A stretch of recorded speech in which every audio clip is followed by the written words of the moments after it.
1, 2, 3, 4, 5, 6. I'll probably really shout a bit and then eventually I'll calm down. My name is Colin Brazier. I'm Colin Brazier, and this is GB News, Britain's news channel.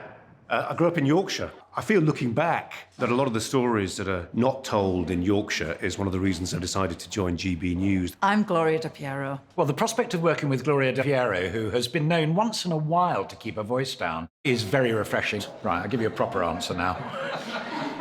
What was the question? I grew up in Bradford. I was a Member of Parliament in Nottinghamshire. When I'd been a journalist before I was an MP, community that I represented, former mining towns and villages. And the conversations that were going on there were not the conversations I was having. So many communities in Britain are underrepresented. And they feel like people don't care much about what goes on there. We need to be more reflective of the society in this country. Long before lockdown descended upon everyone like a dark cloud, I was aware of the temperature of debate rising in Britain. The national conversation on any issue these days becomes incredibly divisive.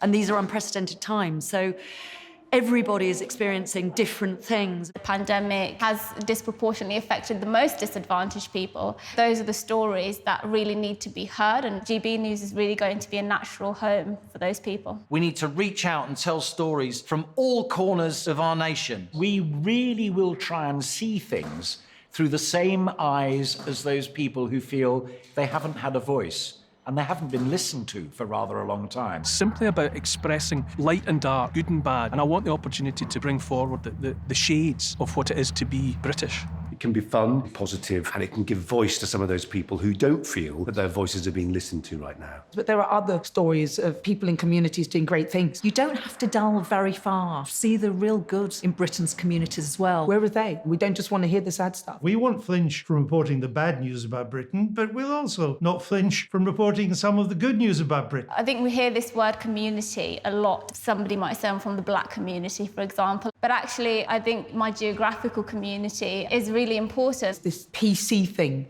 that has just got completely out of hand. I'm taking offence on your behalf because of this, and it's like, I'm not offended. What really matters to me, I think more than anything else, is truth. I want that to be somewhere where it's possible to speak your mind without fear of censure. And I fear that in some respects we're moving towards a world in which free speech and the gift of free speech is being slowly eroded. Arguments for the sake of arguments. It's time for us to start talking about the subjects that need to be spoken about, and not just from a perspective that if you say that, we're going to cancel you. The truth is that a lot of people feel they are not hearing every side of the argument, and we can do something to address that problem. I like to hear all forms of opinion and be able to challenge it, but what I can't abide is someone who tries to escape answering what matters to them. It either matters or it doesn't, and if it does, then stand up for it, take it on the chin and defend it. And if you're wrong, admit it. Just tell me how it is. It's a good time for people to be able to listen to varying views and not be told that's wrong, that's right. We're not going to force anyone to believe anything. It's not about that. It's not going to be another dull, rolling news programme. News shouldn't just be told to you. It could be something where you can actually interact with it as well. The audience won't be passive, they'll be part of our storytelling. I think there's going to be a commitment to hearing everyone out. Disruptive and constructive. I am suffused with intense feelings of love for the British archipelago, for the great depth of the story that's told here by the landscape and by the people. I'll be taking every opportunity that I get to celebrate Britain.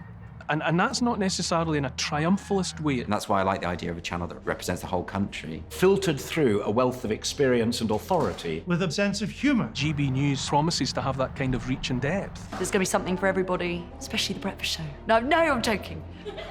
It's the real thing. It is the real story. I think the three words that sum up GB News for me are real, measured, empathy. Britain right now. Fresh, experienced, challenging. Best of British. Truth at last. Britain's news channel. About flaming time. I'm Alistair Stewart. Mercy Moroki. I'm Neil Oliver. Nana Aquia. My name is Andrew Neil. Colin Brazier. I'm Liam Halligan. I'm Kirsty Gallagher. It's Andrew Doyle. Gloria De Piero. Every side of the stories that matter to you, this is GB News.